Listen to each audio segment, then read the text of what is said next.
Hello everyone, welcome to your physics class of class 7th. I hope you all will be fine. Students, in my previous video, I explained to you the transformation of energy. Now today in this video, I will explain you about conservation of energy. Okay, so let's begin our class. Conservation of energy. We have read that in transformation of energy from one form to other required form, some part of energy is changed to non-useful form also. Means in my last video I explained you that during transformation of energy from one form to other form, some part of the energy is changed into a non-useful form of energy that is known as dissipated part. But the total sum of useful and non-useful energy is same as the energy being transformed, that is energy remains conserved.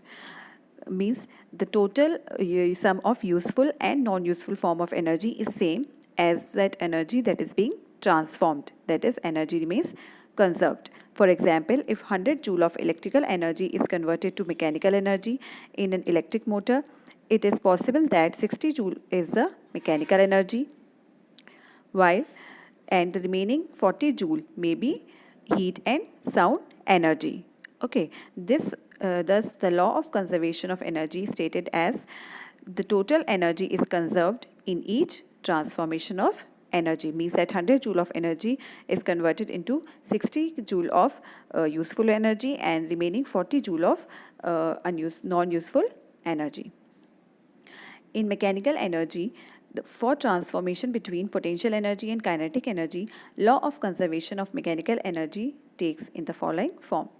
In the absence of friction, the total sum of potential energy and kinetic energy remains constant. It can be easily understood by the following example, means the law of conservation of energy for mechanical energy. Law of conservation of mechanical energy can be understood by this example. First one is roller coaster. A roller coaster operates on the principle of conservation of energy. In figure 3.23, you can see in this figure, initially some work is done to put the roller coaster car at position A. This work is stored in the roller coaster in the form of potential energy, say E. Now since it is stationary at A, now this car is not moving, it is stationary.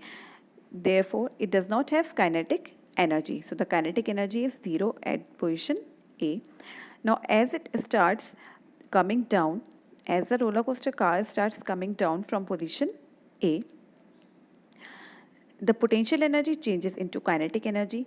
So the potential energy decreases and the kinetic energy increases. Means when this roller coaster car starts coming down from position A, this potential energy it starts changing into kinetic energy. At this position only potential energy was there because of its height, and as this car was in a stationary position, is stationary, the kinetic energy is 0. But as the car starts coming down, its potential energy starts decreasing and kinetic energy starts increasing.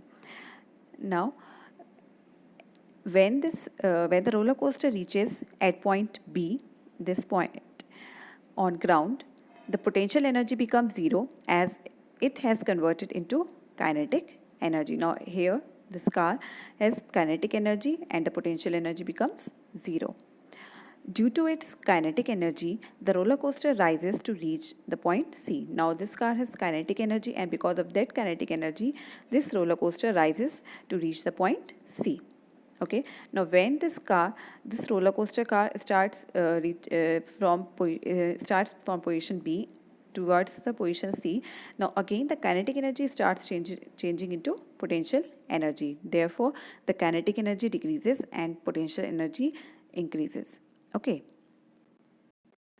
During the motion from B to C, the kinetic energy changes into potential energy.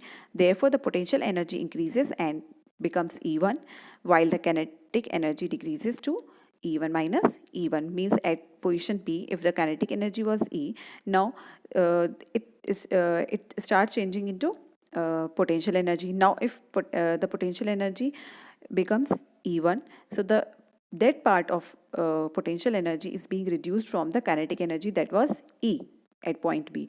So the potential energy becomes E1 and kinetic energy decreases to E minus E1. Okay. At Thus, at each position A, B or C, the total sum of kinetic energy and the potential energy remains same, that is equal to E. Okay. Here we have neglected the friction. Now this was a case when there is no friction. We suppose that there was no friction. Now in figure number 3.24, illustrate conservation of energy in a roller coaster, showing that each point the sum of potential energy and the kinetic energy is 40,000 joule. You can see in this picture here the potential energy was 40,000. Now here as it starts coming down, the potential energy becomes 20,000 and the remaining is kinetic energy, that is also 20,000, but the sum total is 40,000, that was initially the potential energy. Now at this here in this point you can see the potential energy becomes 7500 joule and the kinetic energy is 32,500 joule. Here also the sum of potential energy and kinetic energy is 40,000 joule.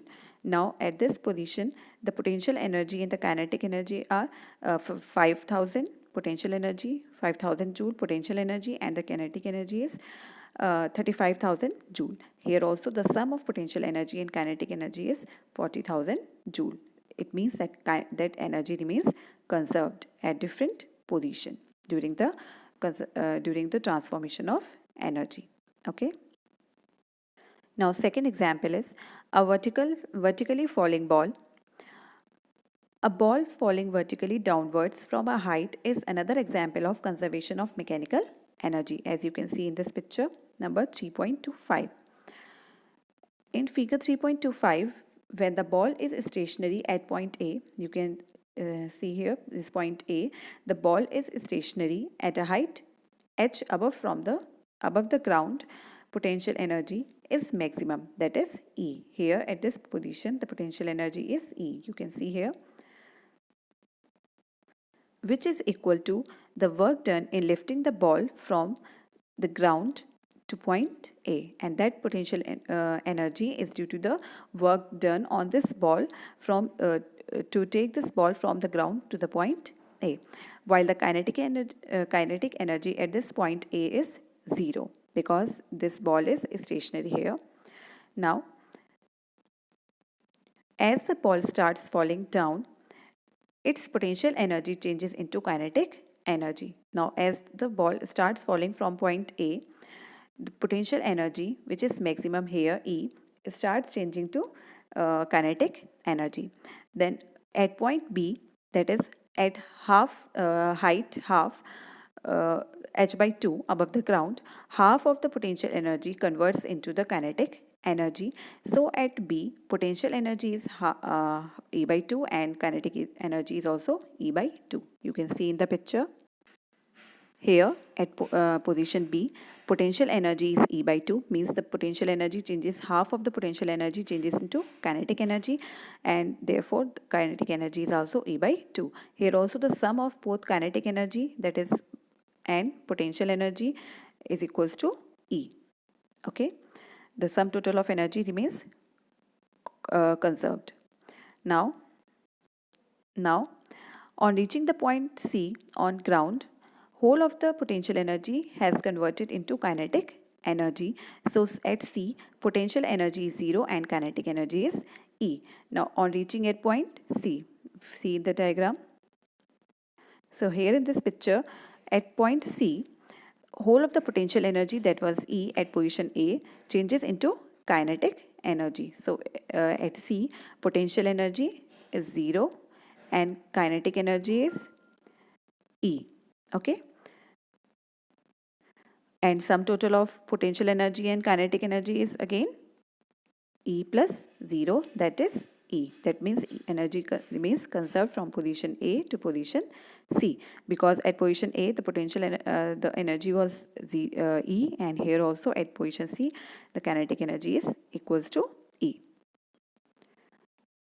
Thus, we notice that during the vertical fall of a ball, if friction due to air is neglected, the total sum of potential energy and kinetic energy at each point of its path remains same. Means at each point in its path of this ball from the point A to point C, the potential energy, the sum of potential energy and kinetic energy remains same. That is, at initial position, the total sum of potential energy and kinetic energy is E.